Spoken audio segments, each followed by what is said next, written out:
Good evening, community members. My name is Jill Ingram. I'm the city manager for the city of Seal Beach, and I want to thank you for joining our city team tonight. We're really pleased to be hosting our very first community town hall meeting as part of our budget development process this year.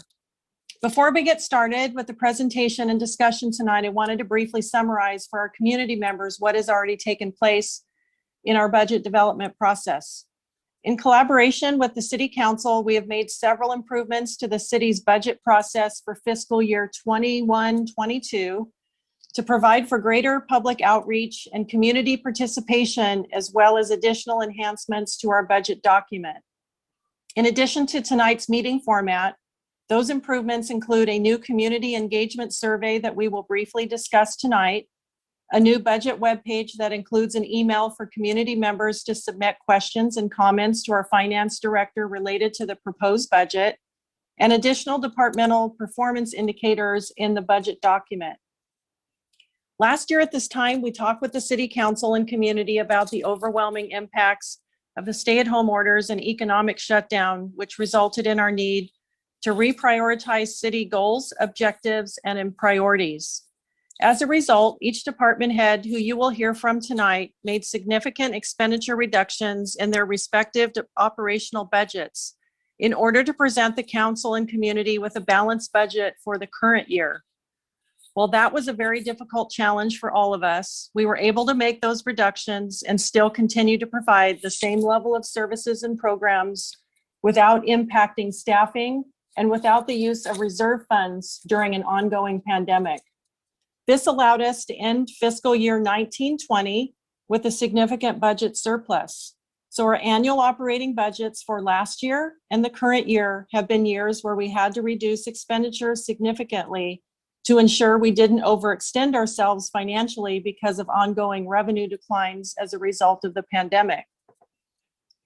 Recently, on May 13th, the City Council held a budget workshop to discuss the proposed fiscal year 21-22 operating budget. We talked about the challenges as well as our optimism, since we fortunately already started to see revenues improve as we recover financially from the pandemic. We also talked about our proposed budget that focuses on not just getting back to normal, but at doing better than normal. Then on May 25th, the City Council held another council budget workshop to discuss the proposed fiscal year 21-22 capital improvement program budget. Both of those virtual meetings were recorded and are available for review by community members on our website. So I would encourage you to view those meetings as well if you haven't already had the opportunity. In both of the proposed operational and capital improvement program budgets that we will be reviewing with you tonight, our team worked together over the past several months and focused on developing a budget for next year that allows us to fund many of the projects and improvements that have been delayed due to ongoing impacts from the pandemic. The proposed budget for next year accomplishes many of the goals the city has been discussing over the years, and we also successfully incorporated $750,000 in capital improvement projects into the budget without using general fund reserves, as we have done in previous years. This will allow us to maintain our reserve funds for future needs. So we are very pleased that the proposed fiscal year 21-22 budget we have presented to the City Council is balanced using available fund balance from last year's budget surplus as a result of significant expenditure reductions that were realized last year and in the current year. Ultimately, our goal as a city is to recover from the impacts of the pandemic and not only restore services and programs as we move towards reopening in a few weeks, but our staff team is very optimistic that we will have the resources to make progress in enhancing the services and programs we provide to our community. And with that, I want to thank our community members for joining our community town hall meeting tonight to discuss our proposed budget that the City Council will consider adopting at their June 14th council meeting. I also want to thank our department heads and their support staff for the countless hours they have already dedicated to our budget development process and for their support and participation tonight. And finally, I really want to encourage community members that are participating in tonight's town hall meeting to ask questions, as well as continue to utilize the email on the budget page of our website to submit questions and comments to our finance director related to the proposed budget. And now I'll turn the presentation over to our finance director, Kelly Telford.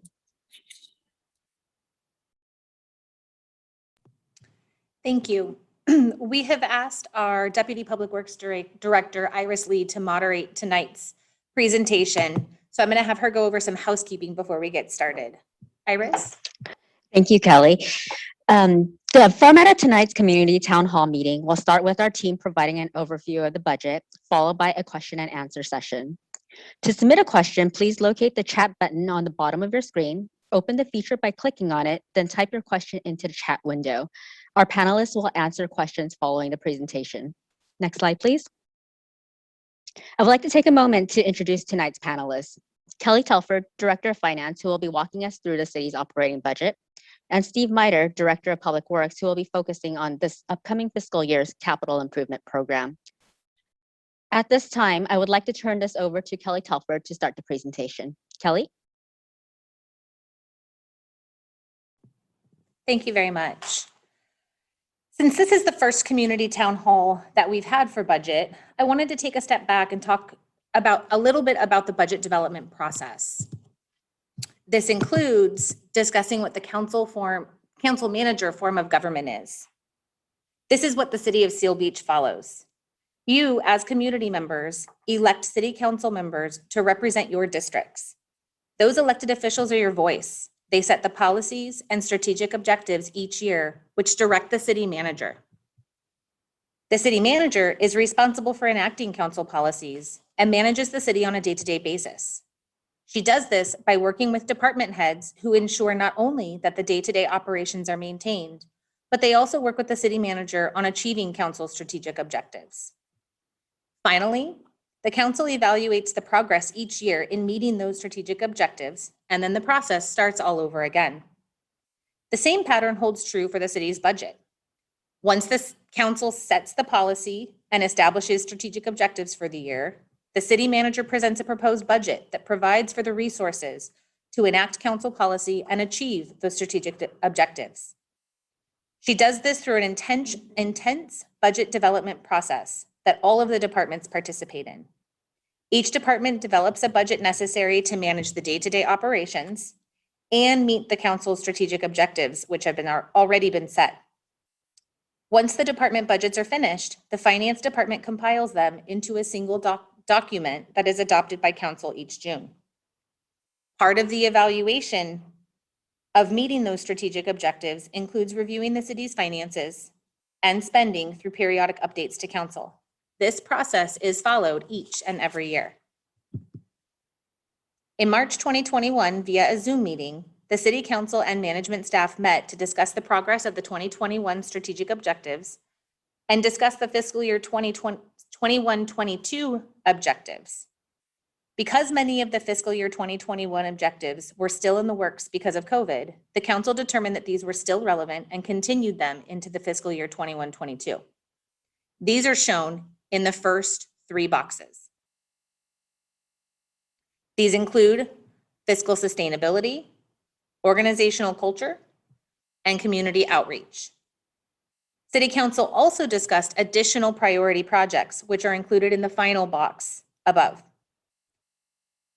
With these strategic objectives in mind, the city manager and departments set forth to develop a budget that would achieve these objectives while maintaining the excellent level of service to the community. To better understand how each department provides services to the community, I'd like to invite each department to talk a little bit about what their department does and how they impact or interact with the community. For finance, the finance department is an internal support function to all of the departments that you see here. We maintain all of the city's accounting records, manage the cash and investment accounts, collect and evaluate the city's revenues, pay all of the city's vendors and employees. And while 90% of our work is done behind the scenes, we also manage the city's business license function and cashiering function. So our counter tends to be one of the busiest ones. One of the most important functions the finance department does is safeguarding taxpayer dollars and ensuring all funds are used properly. We produce 2 reports each year: the annual budget, which sets the spending plan for the year, and the annual financial statements, which show how the city spent its money throughout the year. Next, I'd like to introduce Gloria Harper, our city clerk, to discuss a little bit about what her department does. Gloria? Thank you, Kelly. As my esteemed colleague has said, I am Gloria Harper, the city clerk, and I've been in this position for a little bit over 2 years. I'm grateful that the clerk's office gets to make a difference every day in the city that is connected and engaged. The clerk's office supports the city manager by bridging the gap between the city manager and the city council by administering democratic processes such as elections, access to city records, and all legislative actions, ensuring transparency to the public, while overseeing the department's budgetary needs for agenda management, local news publications, maintenance of public records requests, and management of contracts and agreements. The city clerk also acts as the compliance officer for federal, state, and local statutes, including the Political Reform Act, the Brown Act, and the Public Records Act. Additionally, the clerk's office manages public inquiries regarding claims against the city, public records requests, and relationships, and arranges for ceremonial and official functions. Next, I'll hand this over to Les Johnson, the Director of Community Development and Community Services.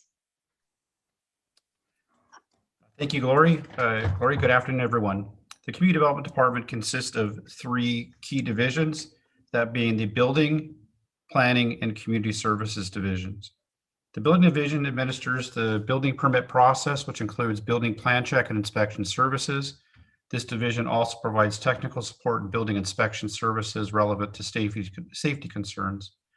The Planning Division administers the entitlement permit process, which includes such permits as minor use permits, conditional use permits, variances, and the like, and is also responsible for the California Environmental Quality Act, or CEQA, compliance. Staff in the Planning Division also reviews building plans to confirm compliance with various development standards, administers the city's general plan, including the housing element, works closely with the California Coastal Commission regarding coastal development permits within our community, and administers the city's community development block grant program. Planning staff is also working on establishing a local coastal program for the city of Seal Beach. The Community Services Division administers a variety of youth and adult programs and sports leagues, oversees the city's parks, community garden, community centers, and the tennis and pickleball center. It also manages senior services and assists with the Meals on Wheels program, and administers all special event permits and film permits. The Community Development Department is also responsible for code compliance services and provides support to various economic development matters when applicable. The department currently has 9 full-time staff, of which the building official and building inspector positions are currently vacant at this time. We have an executive assistant shared with the Public Works Department, and there are also 7 part-time staff members who are all in the Community Services Division, with one of those positions being currently vacant.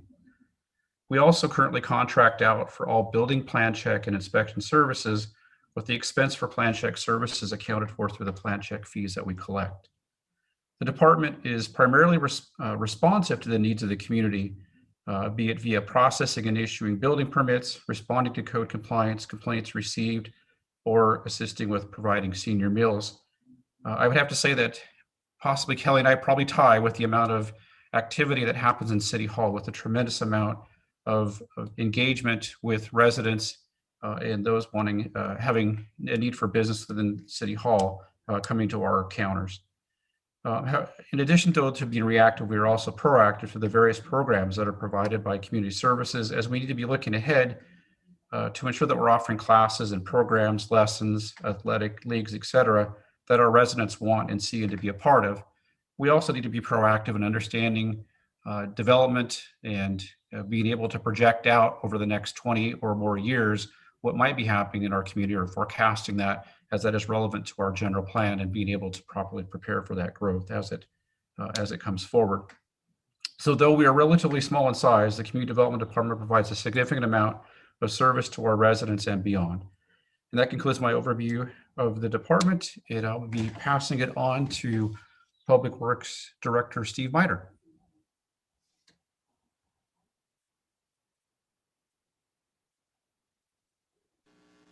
Thank you, Les. I'd like to provide an overview of the Public Works Department. We're structured in 5 major divisions, 5 key divisions.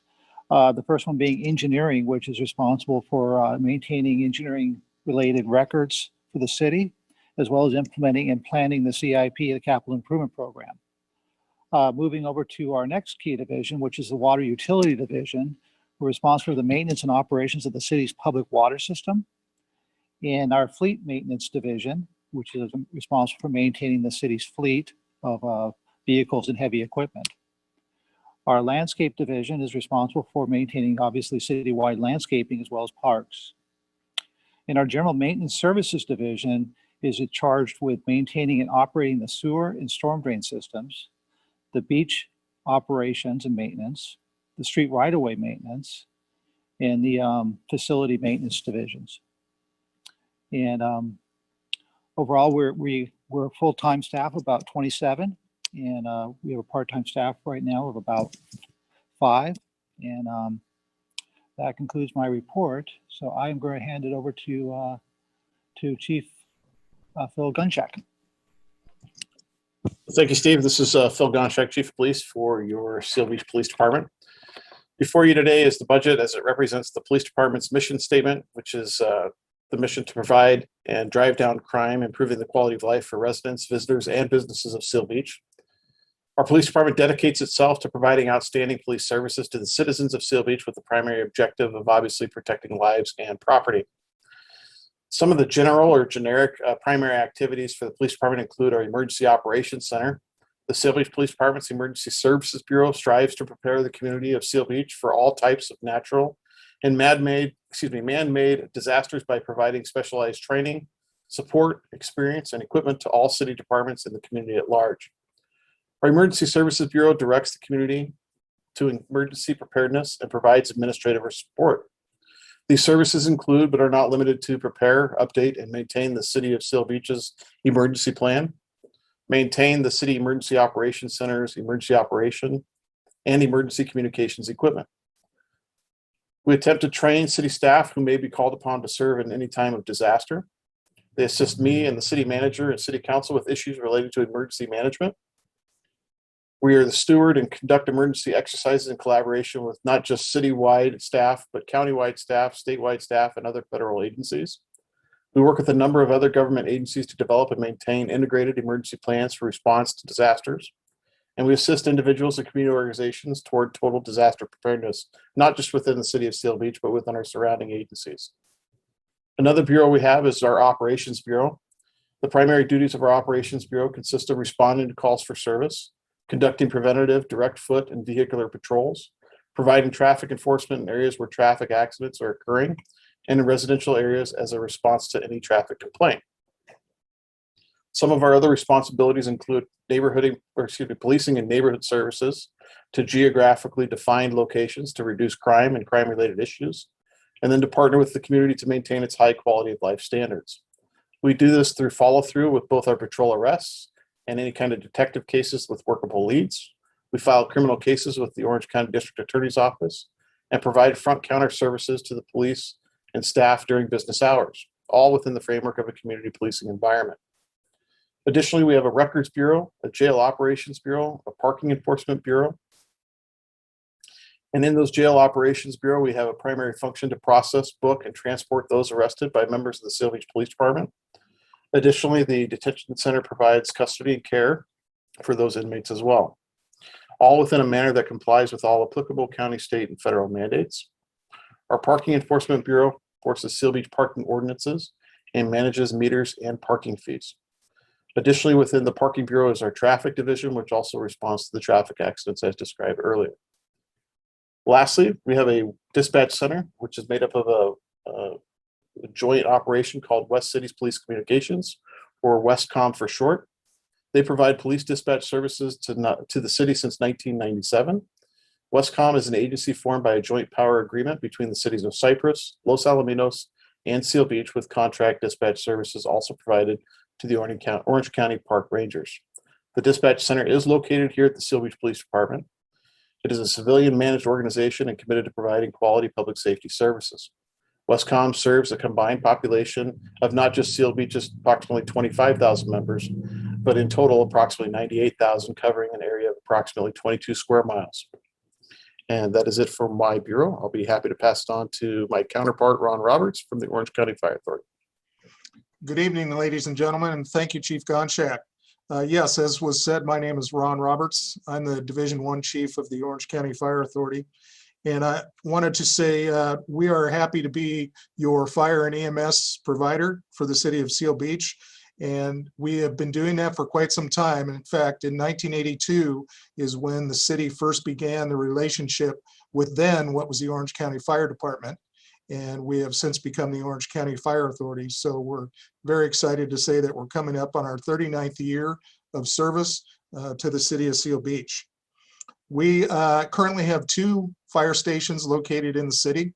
Fire Station 44 at 718 Central Avenue and Fire Station 48 at 3131 North Gate in the city.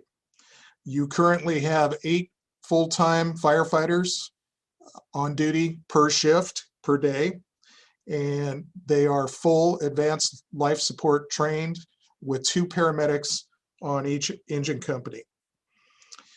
As far as governance for the Orange County Fire Authority, we currently have a 24-person board of directors, of which Mayor Joe Kalmick is the City of Seal Beach representative.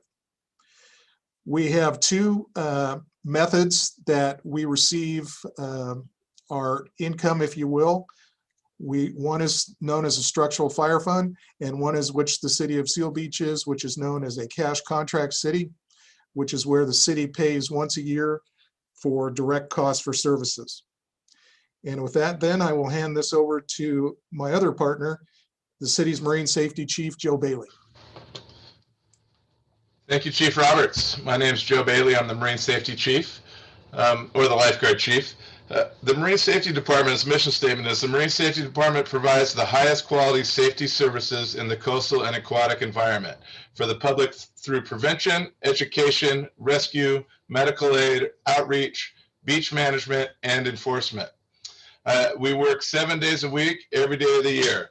The department has 4 full-time staff, a chief, a lieutenant, and 2 marine safety officers, or MSOs.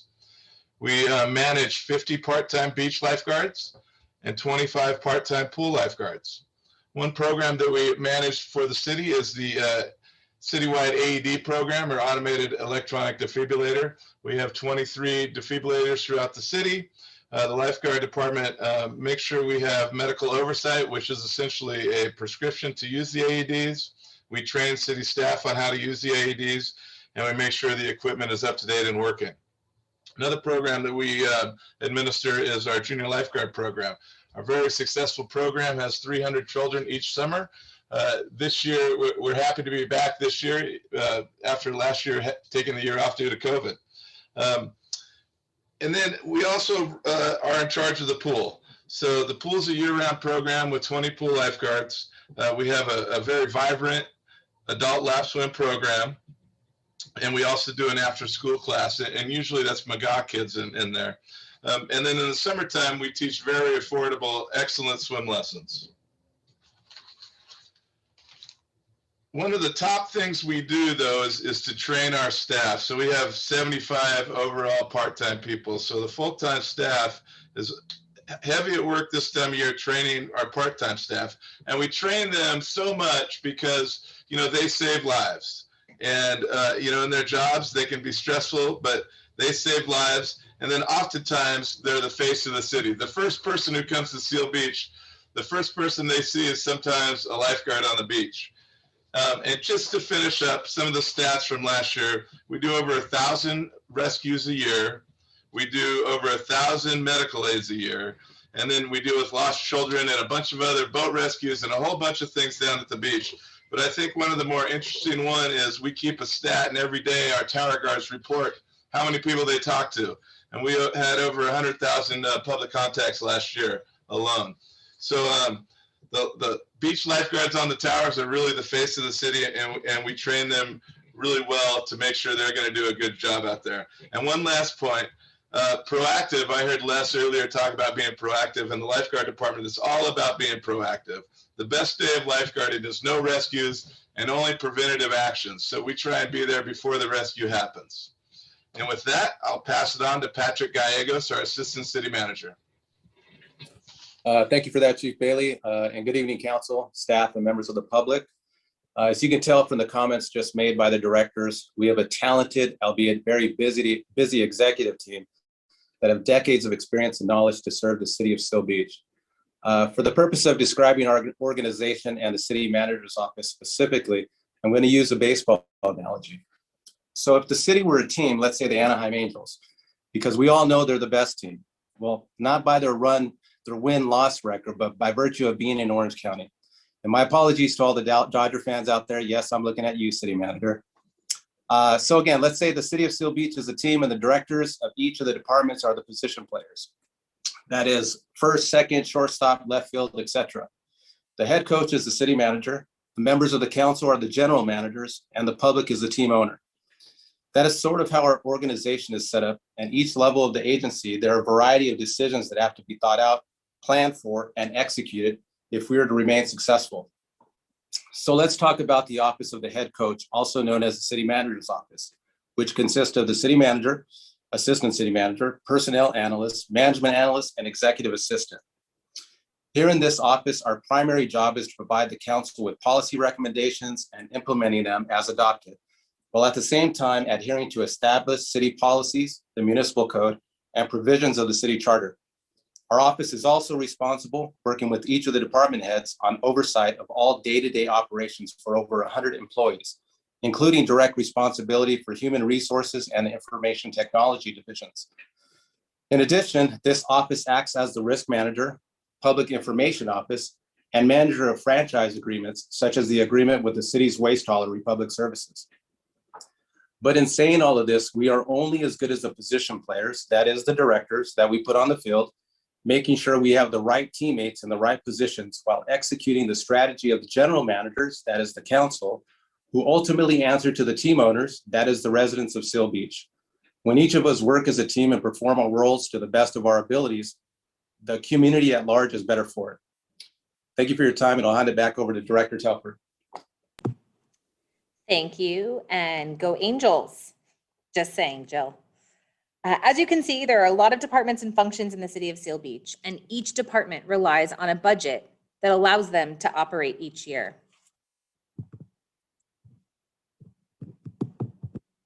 Before we dig into the proposed budget, I want to first remind the community where we've been over the last 2 fiscal years. As everyone is aware, the state issued the stay-at-home order for COVID-19 pandemic in mid-March 2020. That was partially through fiscal year 1920, and at that time, we asked all of the departments to pull back on spending as much as possible to help us offset the anticipated reduction in revenues, which we projected to be deep. We were also right in the middle of budget development for fiscal year 2021, which is the one we're currently in, and we didn't have much information on how deep the impacts would be and how long they would last. So while we presented a balanced budget without the use of reserves, this was only possible because the departments cut way back even further and deferred many of the items that were priorities before COVID. Last year, the focus was on maintaining services and making reductions that did not impact personnel. As we started the budget development process for fiscal year 21-22, we came across many challenges that we had to overcome. While we are anticipating an increase in revenues overall, some of our revenue streams are still struggling and are anticipated to remain below pre-pandemic levels. I've mentioned that deferred items from previous years, and this includes maintenance of our facilities. Another challenge relates to the cost of construction. The pandemic has caused material shortages and an increase in demand for construction labor, which has resulted in a sharp increase in the cost of construction overall, sometimes up to 50% more than previously estimated. And again, the goal of incorporating CIP costs within the current revenue estimates rather than continuing to use reserves continued to be a challenge. We also have unavoidable costs that we had to absorb into the budget. Many of our contracts have a base salary increase of 2%. However, they also have a provision that it's 2% or CPI, whichever is higher. A couple of weeks ago, the CPI came out and showed 3.6%, which was higher than what we were expecting. We're also seeing increases in the PERS costs of about 14%. We're seeing a 17% increase in insurance premiums. This includes general liability, workers' comp, and property insurance. I talked a little bit about this one when we had our study session for operating a few weeks ago, and mentioned that we've seen a different kind of claim being submitted. There's some different trends that we're seeing in risk management. And I believe CJPIA is being a little bit cautious in giving us our annual premiums for the year. It is very possible that we won't need the full amount, and we'll end up receiving what we call a true up, which gives us basically a credit at the end of the year. But the initial estimates they're giving us is showing a 17% increase. We also see a 4.6% increase in the OCFA contract cost. This includes the base contract cost plus a slight increase in maintenance and vehicle replacement. And then, of course, we already have contracts that we've negotiated and entered into in previous years, most of which are related to ongoing maintenance. Those have built-in increases that were agreed to pre-pandemic, so we are required to meet those obligations. And these all had to be factored in as we built the fiscal year 21-22 budget. As our city manager mentioned, when we went through the budget development process, we really focused on not only what the post-COVID environment was going to look like, not just getting back to normal, but doing better than normal. We took a solution-oriented approach and addressed operational challenges, as well as challenges that the community was experiencing. Many of the projects and deferred items from prior years have been rebudgeted to allow us to get our facilities back in good condition and address priorities that we wanted to address in previous years. In this budget, you will see the creation of a new internal service fund. This is the Information Technology Replacement Fund. This is the first time that we've been able to achieve a reserve policy goal that was set forth a few years ago. This fund will allow for the continuation of much needed infrastructure improvements in technology. Also going forward, all of our major IT capital projects will come from this fund. So when we talk about CIP, you'll see that many of those projects have been removed. We've ensured that the city is also now paying for 100% of its utility costs and have included nearly $200,000 for the estimated utility payments next year. And finally, as our city manager pointed out in her opening comments, we have successfully incorporated $750,000 of CIP recommendations into the budget, not using general fund reserves as has been done in the past, but using estimated revenues from fiscal year 21-22. This will allow us to keep our reserves intact for future needs. So knowing all of this, I'd like to dig into some of the numbers. For the sake of the presentation, I'm going to focus on the general fund budget since it represents the largest and only unrestricted portion of our budget. Before we talk about the fiscal year 21-22 estimates, I want to briefly discuss the estimates for the current year, which is in the estimated actual fiscal year 2021 column. If you recall, we really had no information about how deep of an economic impact we would see when we prepared the 2021 budget. We did our best based on the expertise of our advisors, but as you can see, we are projecting that revenues for the current year will exceed our estimates by nearly $700,000. This is good news and shows the steady recovery from the closures, which we expect to continue as we move into fiscal year 21-22. You can see that property tax and sales tax are coming in higher than expected, but when you look at transient occupancy tax, we are still seeing slow growth. This is one area that we will need to keep our eye on as we move into the next fiscal year. Moving on to our projections for the proposed budget fiscal year 21-22. As you can see, property tax is expected to increase by nearly $900,000. This is because of the 2% annual increase, plus an estimated increase because of the closing of the successor agency, which will increase the revenues that come to the city. Sales tax and the transaction use tax, Measure BB, are expected to increase as well. I've mentioned this before. It is because of the community coming out and supporting local businesses and our reliance on local tourism that we really are showing strong recoveries in sales tax. The surrounding communities are coming to enjoy everything Seal Beach has to offer. As you can see, the remainder of the revenue increases are nominal for taxes. We're being a little bit conservative when we get down into some of the charges for services because we don't know what the post-pandemic, particularly for community development, what the revenue streams are going to look like. A lot of folks did home renovations, pulled permits, and we don't know if that's going to continue. But we are expecting other revenue streams like recreation to increase, which we didn't see during this current fiscal year. In total, we are proposing a revenue budget of just over $37 million, which is a 6% increase from the amended budget. This slide shows the total proposed expenditures for the general fund by department. As you can see, we are proposing an appropriation of $37.5 million across all departments. There are a few things that I want to note as we talk about the various departments. You heard all of the department heads speaking about what their departments do and how they serve the community. And the only way that that can be possible is with operating budgets. It's also important to know that the strategic objectives can only be achieved with funding from the operating budgets. First, I want to go through salaries and benefits really fast. When we estimate salaries and benefits, it's just that, it's an estimate.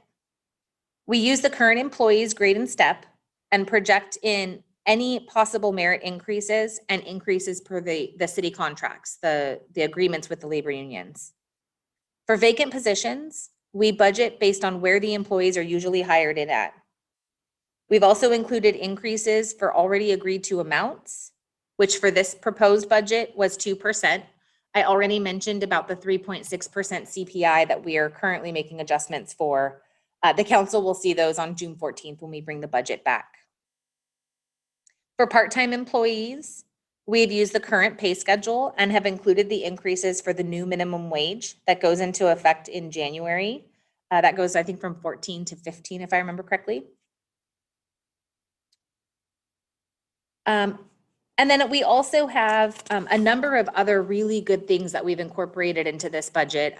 You can imagine how much goes into a $37.5 million budget, but I want to go over a few of the new things that are included. I mentioned the funding for the IT Internal Service Fund. We're also instituting a peer support program for all city employees. We have consultant costs to assist with the development of a new purchasing policy. We have consultant costs to assist with imaging for many of the hard copy documents that we have, which will help us move into a paperless environment. This is really going to be important as we start implementing some of our new paperless technology. We also have funding to hire a grant writer, which will help us identify restricted funding sources for new projects throughout the city. Again, very important. We want to try to maximize restricted funding sources as much as we can. And sometimes we can't do that without assistance.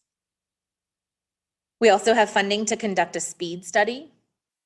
And there's additional funding for training software to help ensure our lifeguards continue to use the most updated safety protocols on the city's beaches. Included in the proposed operating budget are a few staffing recommendations as well. As I've mentioned before, we were very thoughtful when developing the budget, and we wanted to provide solutions to both internal challenges and challenges that we've heard throughout the community. Some of these recommendations are because of vacancies in departments. Anytime we have vacancies, we look to evaluate whether or not filling the position is the right choice or if there is a better use of resources. The Community Development Department is requesting a reorganization due to a few vacancies, and as a result of evaluating their operations over the past year. This was actually one of the council's strategic objectives from 2021. This would help to improve operations and enhance customer service and community development. Public Works is asking to replace a vacant electrician with a new management analyst, again, because of a vacancy. Finance is asking for a financial analyst to create a budget and purchasing function, which currently does not exist. And also a part-time office specialist to allow for a resource that the community can depend on for answers to questions when they call or when they come in. And finally, the police department is requesting to add a new crossing guard at McGaw Elementary. So what does all of this mean? At the end of the day, we propose a budget to council for consideration. And we are proposing a budget that shows $37 million in revenues and $37.5 million in expenditures when you combine operating and CIP. Which means we are proposing the use of available fund balance at just over $500,000. This is available from cost savings reductions that we had made in fiscal year 19-20 as a result of the pandemic.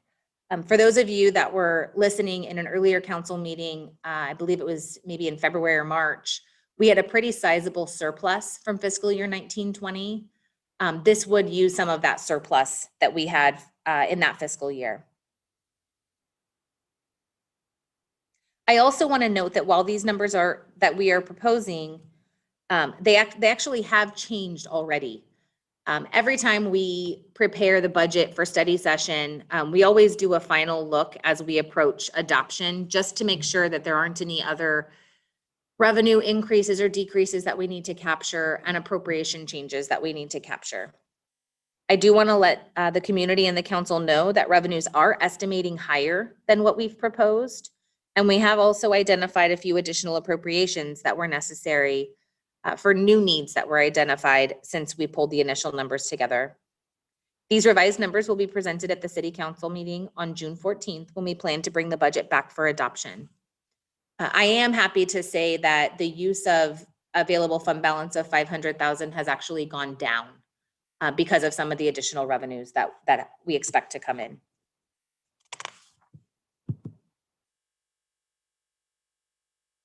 This will be the third year that the city has revenues from Measure BB. As a reminder, Measure BB was a sales tax measure that proposed an increase in sales tax within the city of Seal Beach of 1% and was titled Seal Beach Neighborhood and Essential Services Protection Measure. Each budget cycle, we prepare this list and included our budget items that are intended to be paid for with Measure BB funds. This is the history of those budgets. Much of it relates to the police department, marine safety, and public works. But as you can see, we also have essential services that are included as well. And we have been able to utilize all of the Measure BB funds for its intended purpose.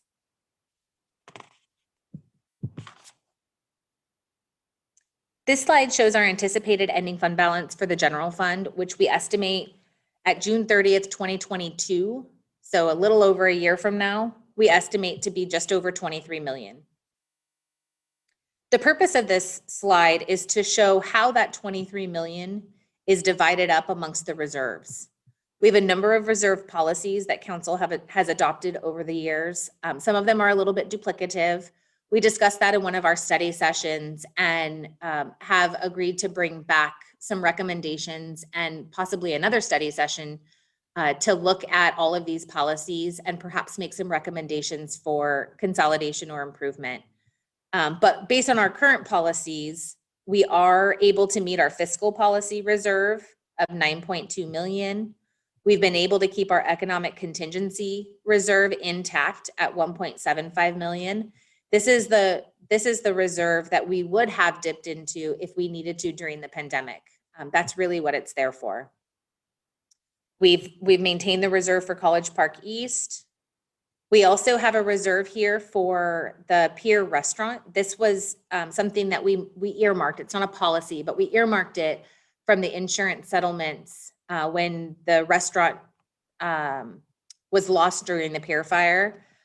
This is going to be held here until we finish the community outreach and the council makes a determination of whether or not they want a restaurant back at the end of the pier. We still have the reserve for the pool project. And then we also have an estimated reserve, which really just, it's really just CIP projects that haven't been completed. This is in one of the schedules, ongoing capital in the budget. It's really just a rollover of unspent funds that move into the next fiscal year. We have a little over 100,000 for street improvements. And then this other is mostly our reserve for compensated absences.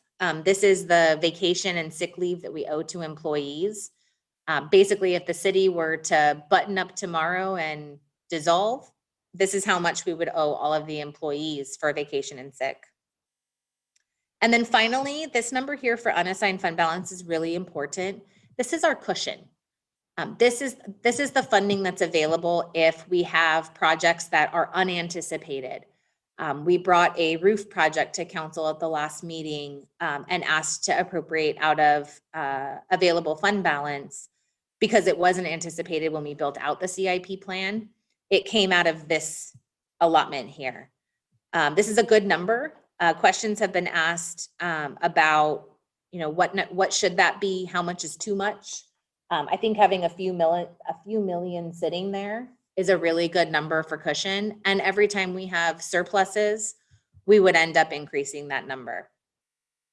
And then again, we've got good reserves down here. Our fiscal policy reserve is maintained at 25%. I do want to note a few additional items for the community's interest.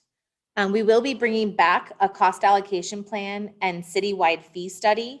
The first set will include community development and public works fees. We expect this to be completed later this summer and brought to council for a study session before we bring it back for adoption. We also have delayed implementation slightly on the new water and sewer rates. They were supposed to go into effect in May, but we ran into a couple of hurdles with our financial software and the challenge of not having smart meters or a way to do a mid-cycle read.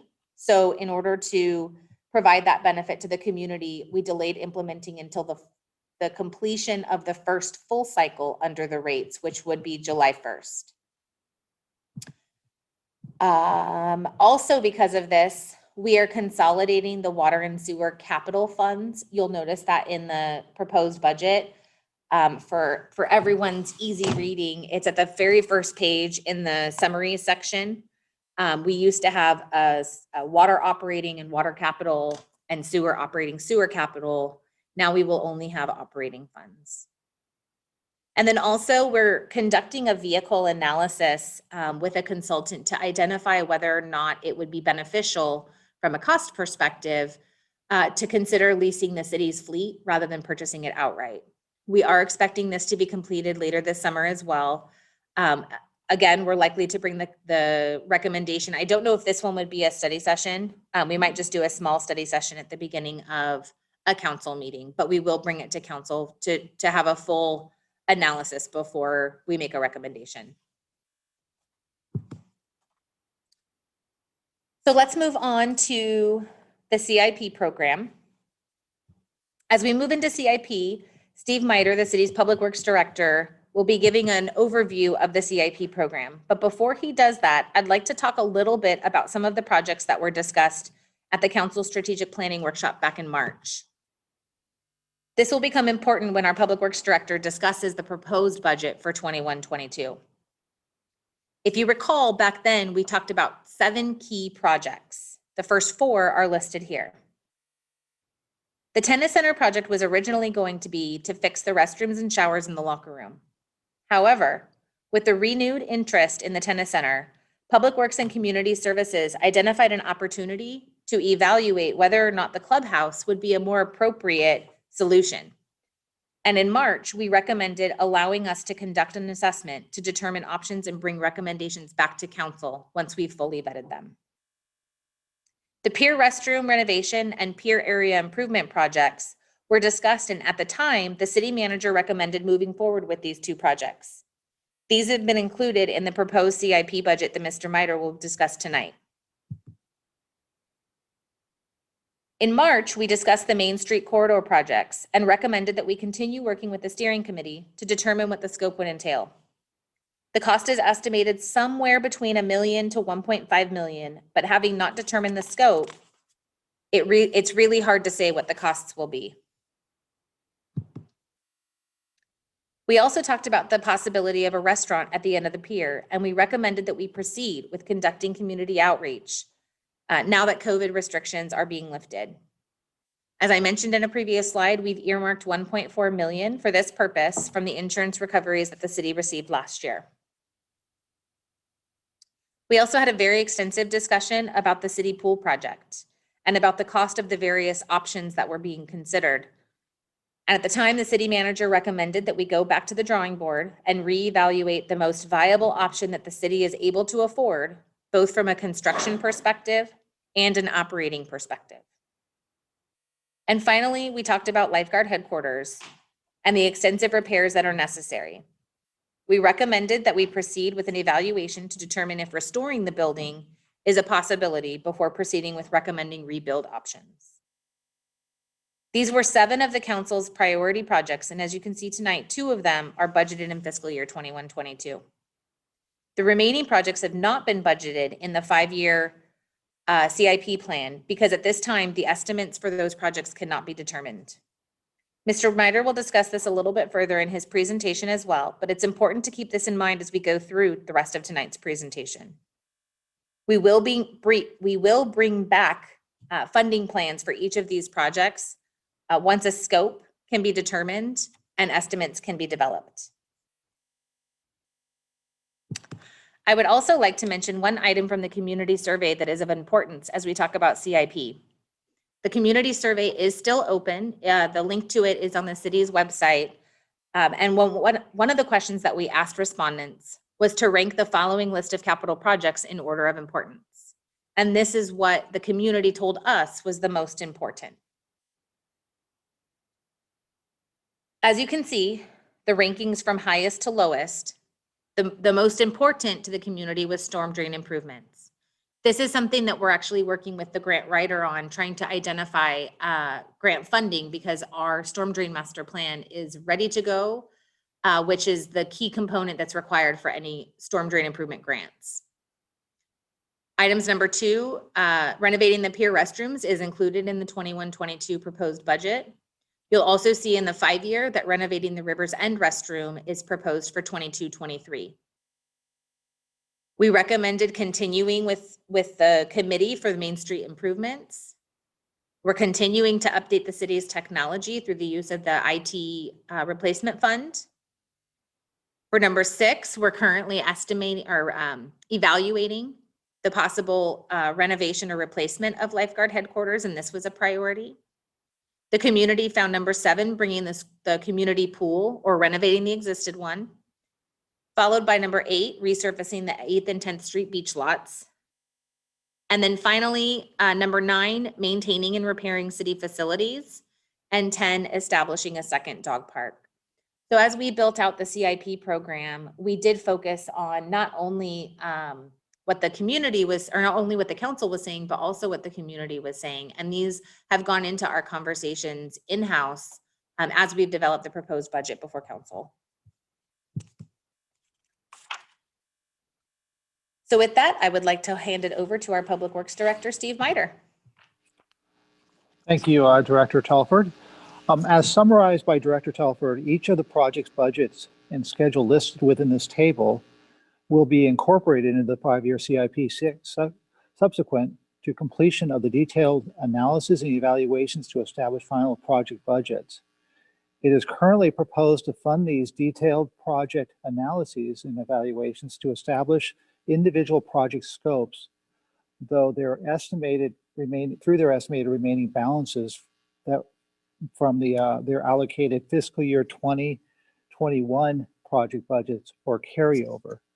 It should be noted that page 147 of the city's fiscal year 2021-22 budget book lists all the ongoing capital projects and their corresponding estimated carryover balances. Next slide, please.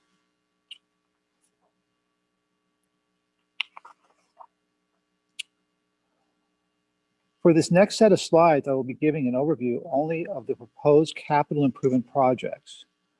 With that said, if there at any point you would like to go into greater detail for any of the proposed or ongoing capital projects, please let me know and I'll be happy to do so. As Director Telfer discussed earlier, the two projects that have been budgeted for fiscal year 2021-22, as shown on page 148 of the city's fiscal year 2021-22 budget. These two projects are funded through Tidelands Funds, which in turn is subsidized by General Fund or CIP Fund 045. Also, you'll notice that that annual maintenance projects and programs that traditionally have been included as part of the table in years past have been moved from their respective operating budget pages. Examples of these projects include Main Street pavers, tree planting, tennis center rehab, etc. Next slide. So this slide gives an overview of the proposed projects being funded through restricted funds such as gas tax, SB1, Measure M2, and settlement funds. I want to highlight the under new special projects, meaning funded through outside funds, Almond Avenue pavement rehabilitation has been scheduled. And all this slide also shows the ongoing sewer capital projects and water capital projects that are all currently moving through the engineering design process. One of the biggest challenges we are facing this current fiscal year in planning and scheduling the capital projects, especially the utility infrastructure projects, is post-pandemic construction inflationary spiral that has occurred over the last 6 months. Recently bidded water and sewer infrastructure projects are typically coming in between 30 and 40% higher in cost as compared to pre-pandemic construction estimates. For example, a recently advertised well construction project that was initially estimated at $2.5 million prior to the pandemic was ultimately awarded recently a construction contract of $3.5 million, with only one contractor submitting a bid. Moreover, the schedule is also being heavily impacted. These very specialized pieces of equipment that goes into these water facilities pre-pandemic would take 3 to 6 months. Now they're taking up to a year. So it's really raising havoc on the schedules as well. Next slide.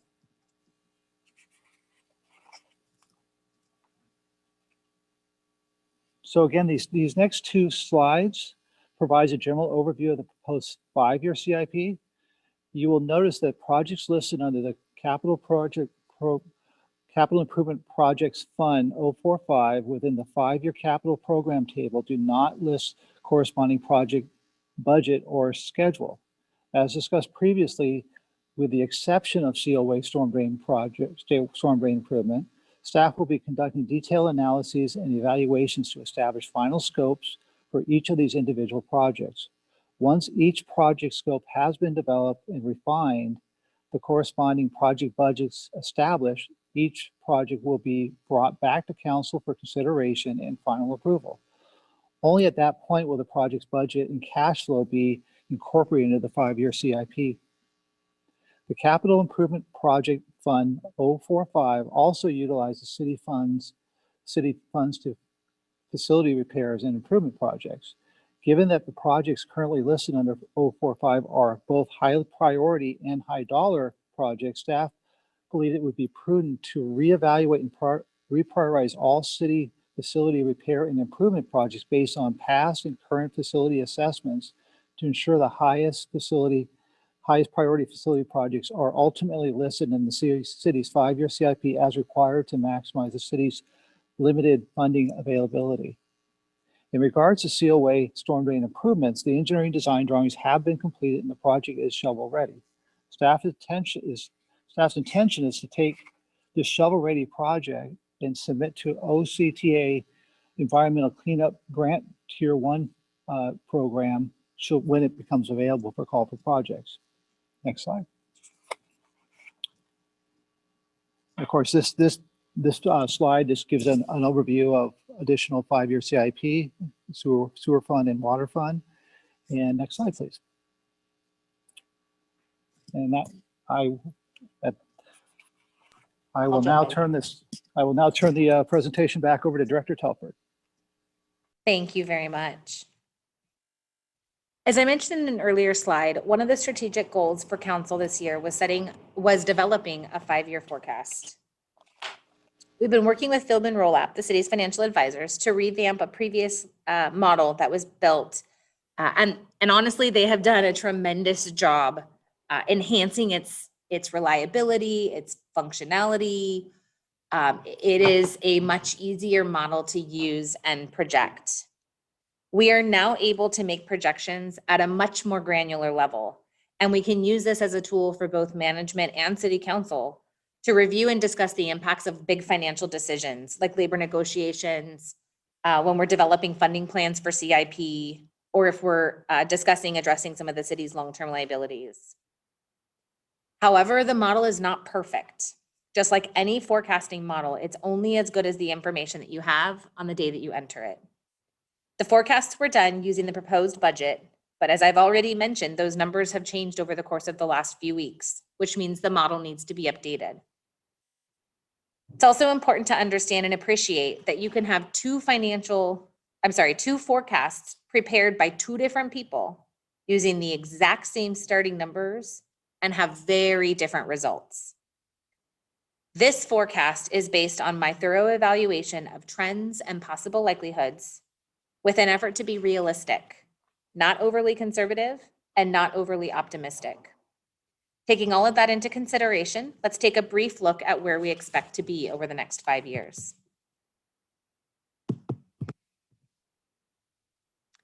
Over the next 5 years, we expect revenues to increase by approximately 2.5% to 3% each year. Much of this is related to property taxes and sales tax increases, with a slow recovery of transient occupancy tax. Expenditures are expected to increase by 2.6% on average per year. Part of the reason that you see the drop off in fiscal year 25-26 is because our fire station debt service payments will be ending. And at the end of the day, we are projecting operating deficits for nearly all years, but it's a fairly small amount. These deficits don't concern me right now, and they very well may be offset by higher revenues than we're expecting. However, it's important that we do keep these in mind as we make some of those bigger decisions that are on the horizon for council. So to wrap it up, as I mentioned before, budget development for fiscal year 21-22 looked at what a post-COVID environment was going to look like, with the goal of not only getting back to normal, but doing better than normal. We took that solution-oriented approach to address operational challenges and challenges that the community was experiencing.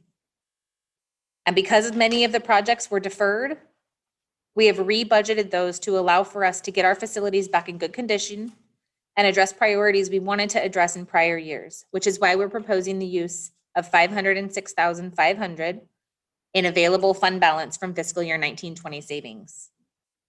Even though this is the case, we were still able to accomplish a lot in this budget.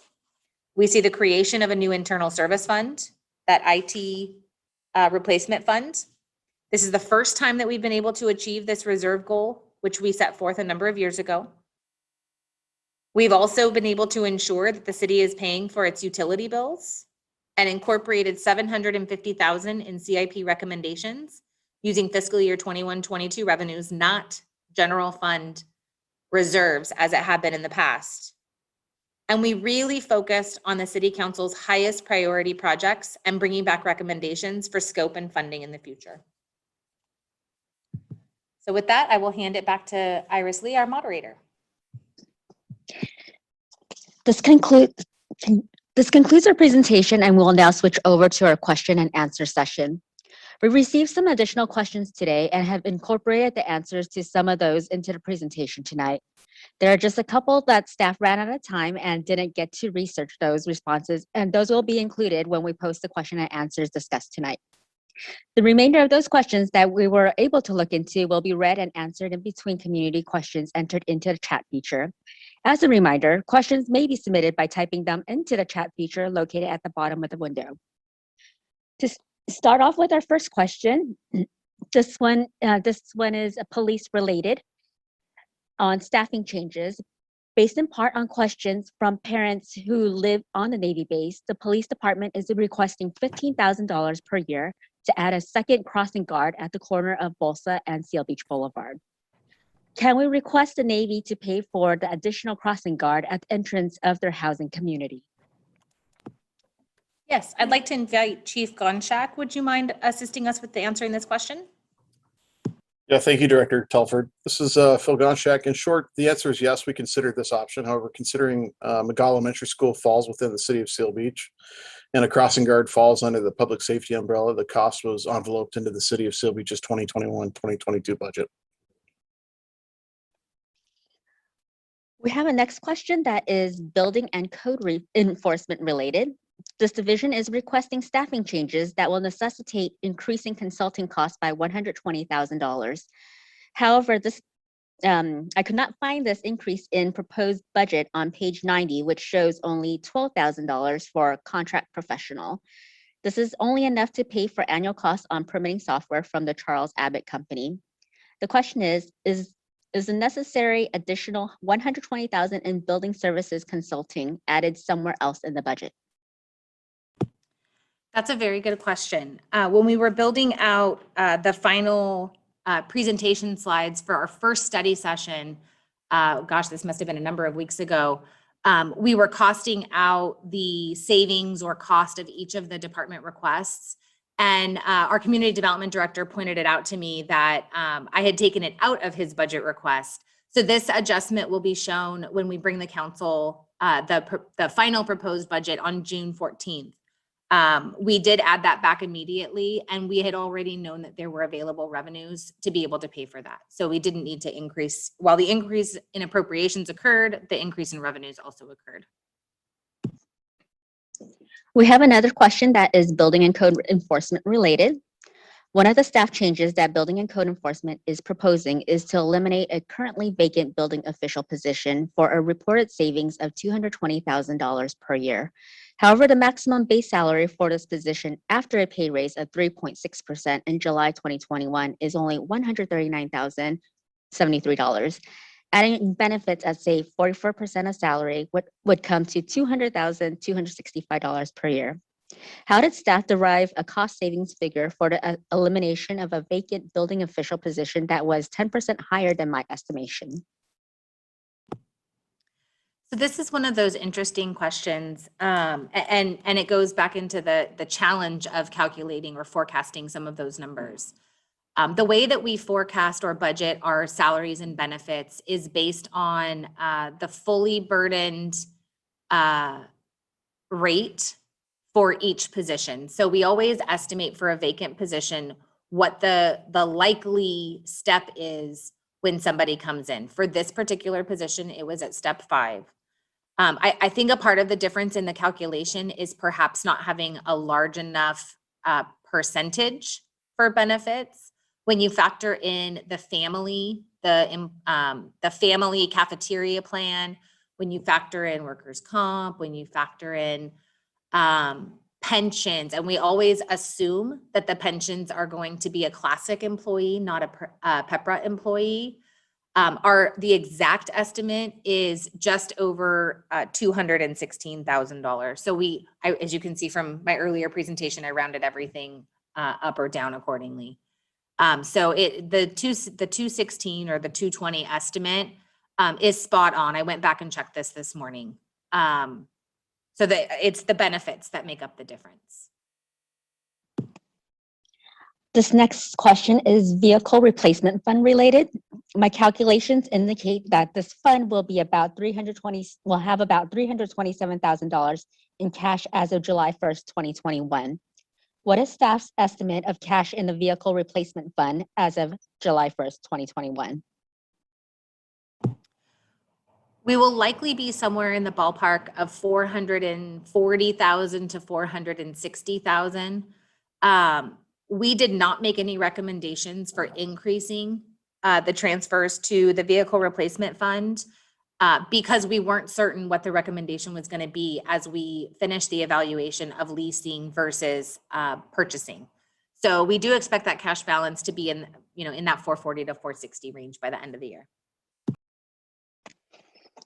Next question, Information Technology Replacement Fund. The projected July 1st, 2021 fund balance is shown as $0. However, page 19 shows this fund had an estimated revenue of $474,400 in fiscal year 2020-2021, and page 42 shows estimated revenues in fiscal year 2020-2021 of only $75,000. Why doesn't the Information Technology Replacement Fund have a projected July 1st, 2021 fund balance of at least $399,400? So for the IT replacement fund, this is a brand new fund that we're setting up as of June 30th. The projection that we have there for revenue is the estimated transfer from the general fund to fund all of those CIP projects related to technology that are currently in our CIP project list for our 2021 budget. We do expect there to be an opening fund balance, but we don't know what that's going to look like because the early estimates, it's just too soon to estimate for some of those technology projects. Also, if we were to include an opening fund balance, it would need to include the expenditure piece. And if we included that, it would almost be like double appropriating. Because right now, the only projects that we have that are currently budgeted will be re-budgeted through our rollover process that happens on July 2nd of each fiscal year. So this is really more of a technicality. You will see a fund balance when we close the fiscal year, but we don't have that number yet. Next question, Thailand's revenue related. No rental revenue is budgeted. However, we learned at the May 24th council meeting that city building permits will likely be issued for the Beach House restaurant in June. This will trigger rent payments of at least $6,700 per month to be due 120 days thereafter. This week's Sun newspaper reported that the restaurant will be open by December. Will 6 months of First Street restaurant rental income of $40,200 be added to the budget given imminent permitting by the city? This is another good question. We recently made a change at the beginning of the fiscal year where we took out the budgets for all of the properties that we own, but are managed by a third-party property management company. When I first got here last year, I noticed there was kind of a hybrid happening. We were seeing budgets in some revenue line items and not budgets in others. We created a new fund. This is probably getting a little too technical, but we created a new fund where we record the activity for all of our rental properties, but we don't budget for any of them. The agreement with the property management company is that they hold the rental income and they use it to operate and maintain all of the properties that they manage. And we do have the opportunity to pull money out if there's excess. But we do have a number, not particularly for the restaurant, but we do have other properties that are in need of some extraordinary maintenance. So we're not anticipating pulling any money out until we have those evaluations completed. Again, those are all done by a third-party property management company. They're not done by our Public Works Department. So the revenues won't show up until we do the annual year end where we record them in that new fund that I mentioned. But that's a very good question. This next question is police personnel related. The number of employees in the classification of police officer in fiscal year 21-22 is 25.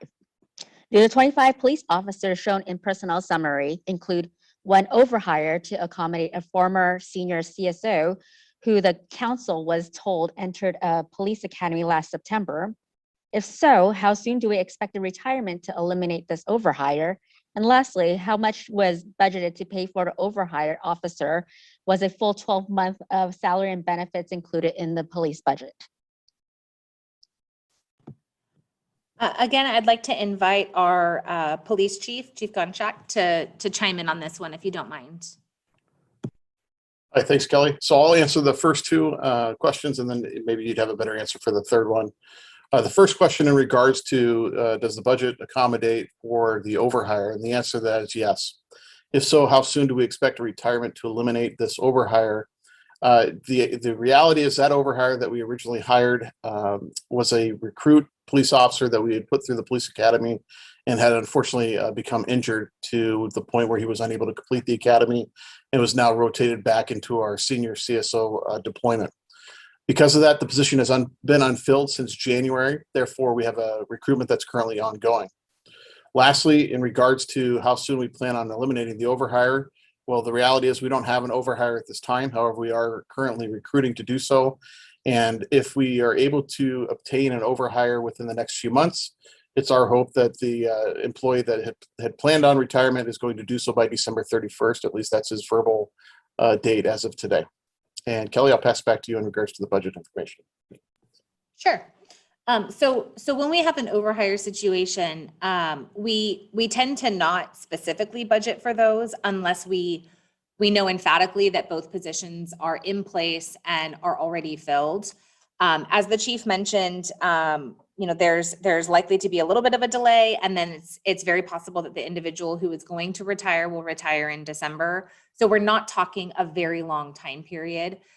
This is something that can normally be absorbed through other vacancies, and something that we'll be taking a look at as we approach the first quarter review and mid-year. And if the police department needs additional appropriations, we'll bring that back at that time. But we don't tend to over budget for overhires just because we don't know the length and duration of it. Next question is street sweeping maintenance related. The proposed budget is $180,000.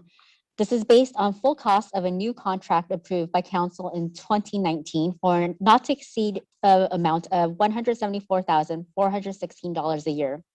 However, historically, 25% of street sweeping costs have been charged to waste management fund, saving general fund money.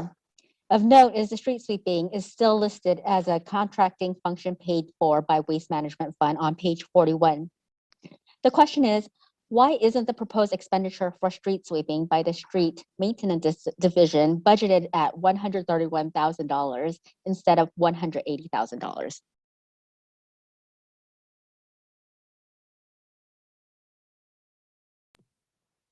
So if I'm understanding the question correctly, it's focusing more on why are we not using the waste management fund instead of the general fund. So I'm going to answer that piece of it. The waste management fund is funded with $120,000 per year and as a fee from our waste hauler. The funding that was in that fund from a couple of years back was a settlement. It was a one-time revenue stream that has now been eaten up. So in order to balance the fund on page 11 of the proposed budget, which is our summary of fund balances, when we first ran the numbers based on the assumptions from previous years, i.e. utilizing that fund for some of the street sweeping, we ended up with a negative fund balance. You'll also notice that we have other reductions like personnel costs that we're charging there. And that's because we can't overextend that fund. So when we utilize all of the one-time sources, we have to reabsorb those costs back into the general fund. And this is what we had to do this year. This next question is Air Quality Improvement Fund related. This fund has traditionally paid out all of its annual revenue to support senior transit program, and more recently to cover a small bike path fee to Southern California Edison. In fiscal year 2020-2021, the full revenue amount of $31,000 was budgeted, but appears that only $700 was spent. As a result, the general fund needed to chip in an additional $30,000 to pay for senior transit in fiscal year 2021. There's two parts to this question. First part is, why was $30,300 in Air Quality Improvement Fund money not used to pay for part of the senior transit program in FY 2021? A big part of this was because the senior transportation program wasn't the same in the current year as it has been in previous years. With COVID, a lot of the opportunities that we had provided in the past were not available. So we pulled back, and those costs are being borne by OCTA and by the general fund. And I'm going to let, before I give the other piece of that answer, I'm going to let Iris read the second question because it's all. Thank you, Kelly. As a result of this non-payment, the fund has now a beginning balance of in fiscal year 21-22 of $37,000 with a projected year-end balance of $36,100.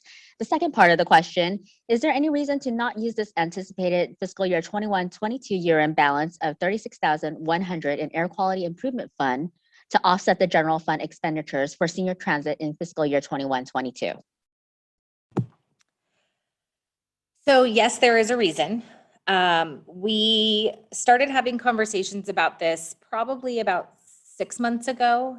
In fact, Iris Lee, our Deputy Public Works Director, brought this to our attention as she currently manages the program. And we started having conversations about trying to pull away from using AQMD funds for senior transportation and being able to use the general fund instead. And that's because we have some larger CIP projects that are coming on the horizon, and AQMD funds they will qualify to use them for CIP.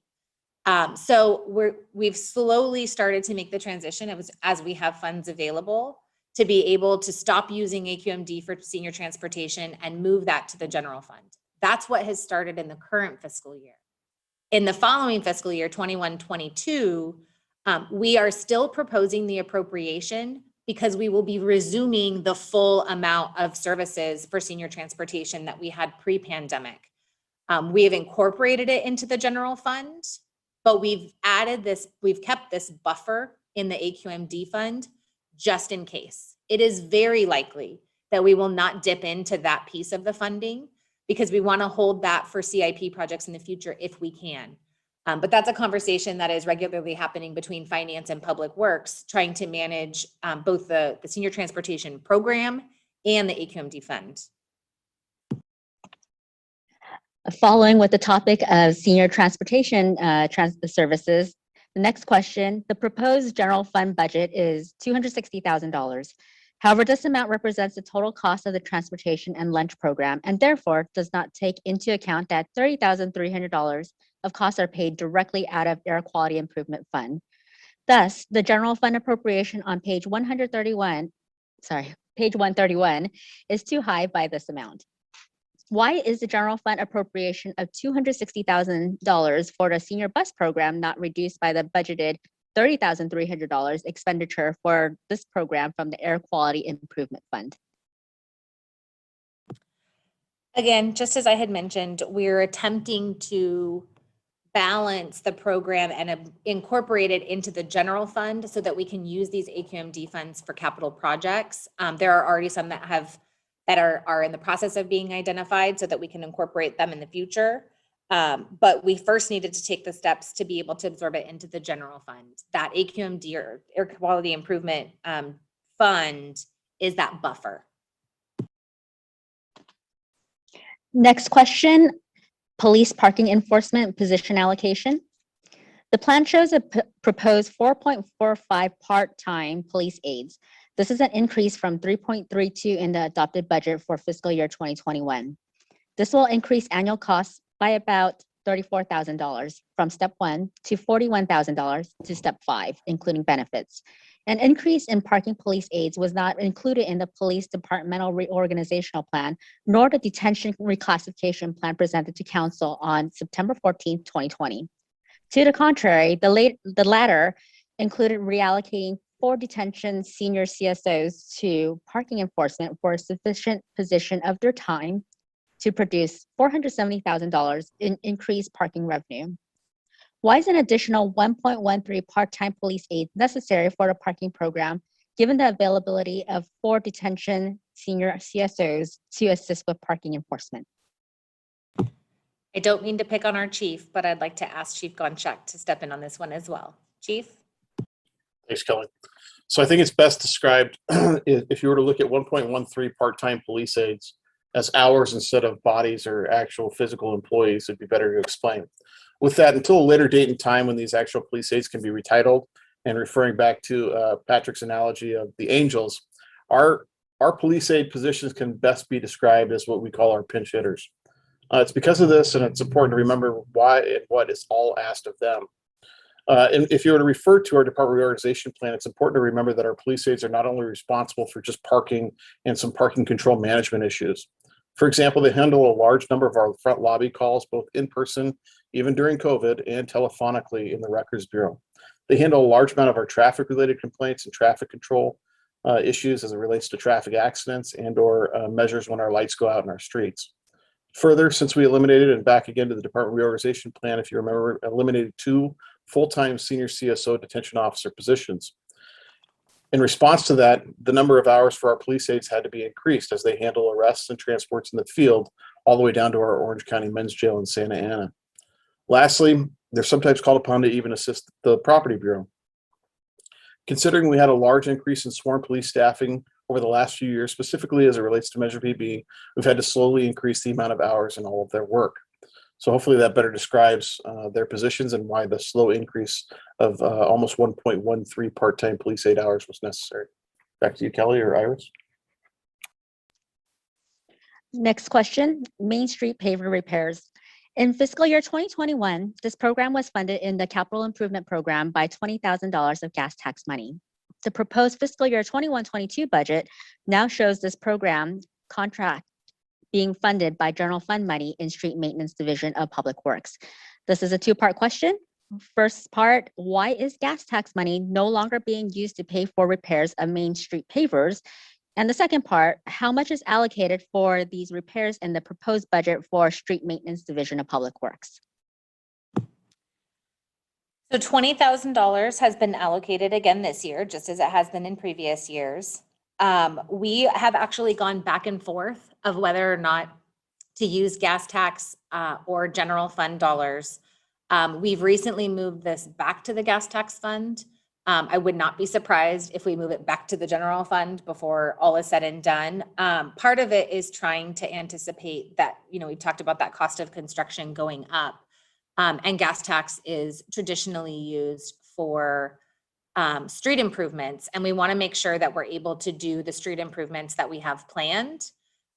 So we're going to continue those conversations, and we will have a final answer on June 14th when we present that part. Next question is playground replacement related. In fiscal year 2021, this program was funded in the capital improvement program by $200,000 of state grant money. The proposed 5-year CIP shows another $200,000 in grant money. I hope it says for fiscal year 21, 22, 23. Another 2-part question, is general fund money now going to be used to annually supplement state grant money paid for the playground replacement costs? If so, how much is allocated for these repairs in the proposed fiscal year 21-22 budget, and where is this allocation located in the budget? So as we've discussed in the CIP slides, we moved a lot of these annual maintenance programs into the operating budget. And that's because sometimes we use it, sometimes we don't. And the CIP budget really is intended to be one time, one project type of costs. They're larger in nature. They're not maintenance, they're capital replacement related.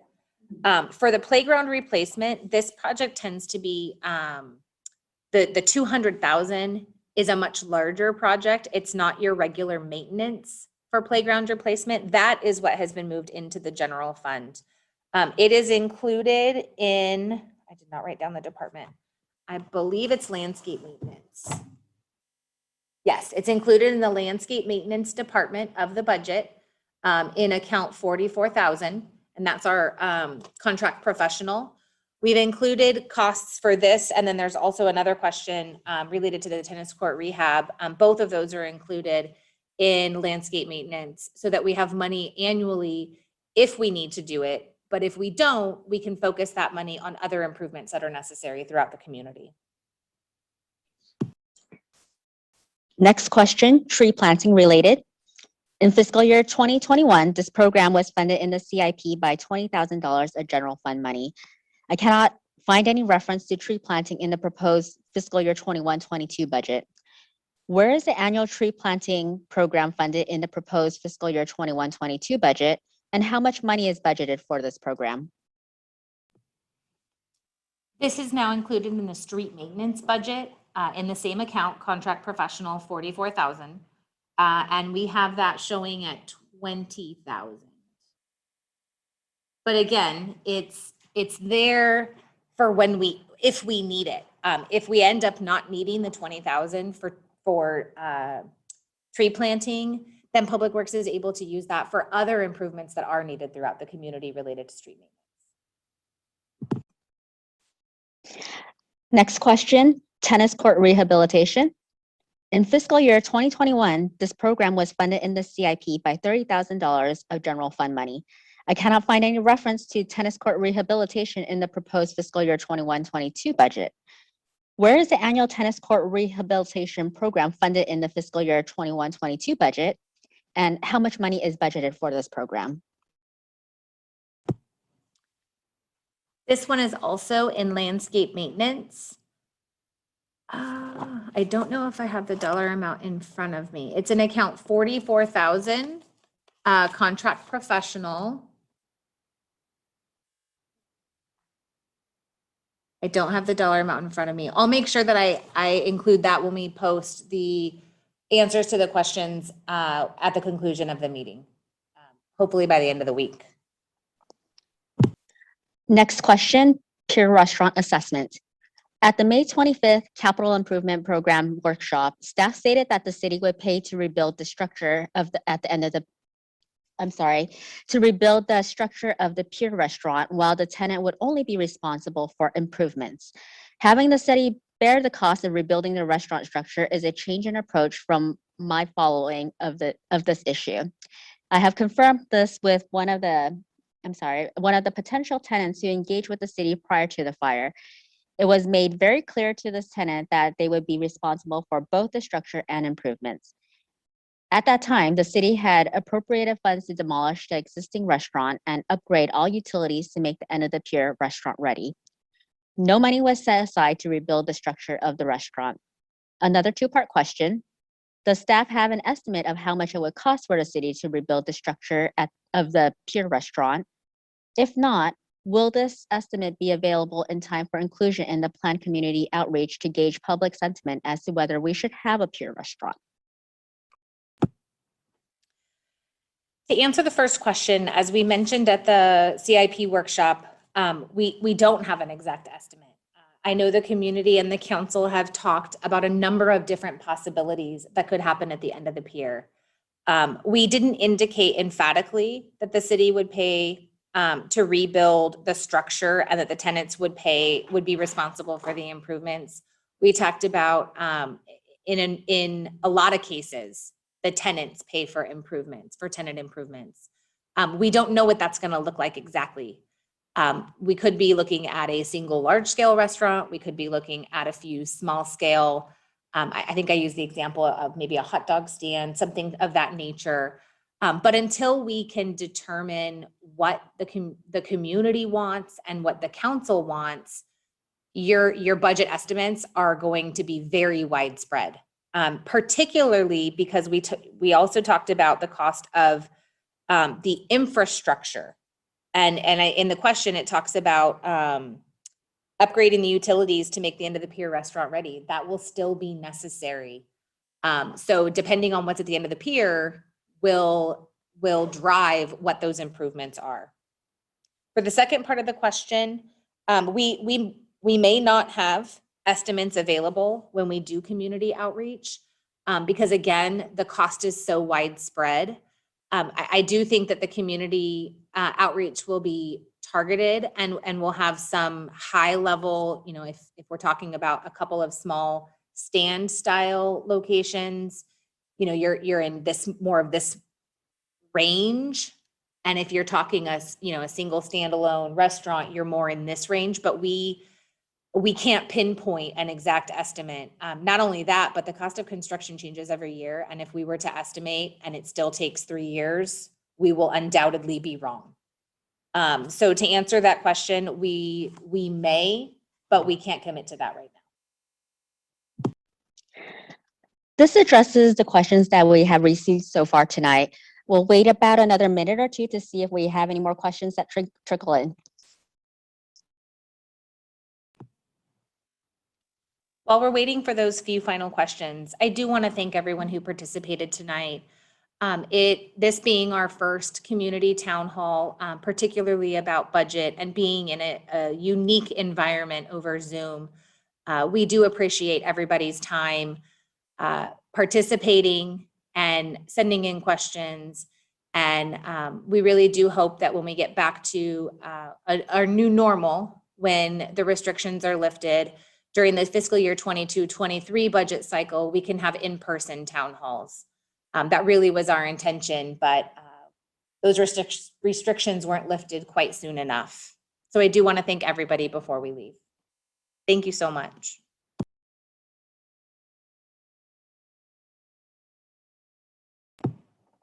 And with that, we will end the meeting.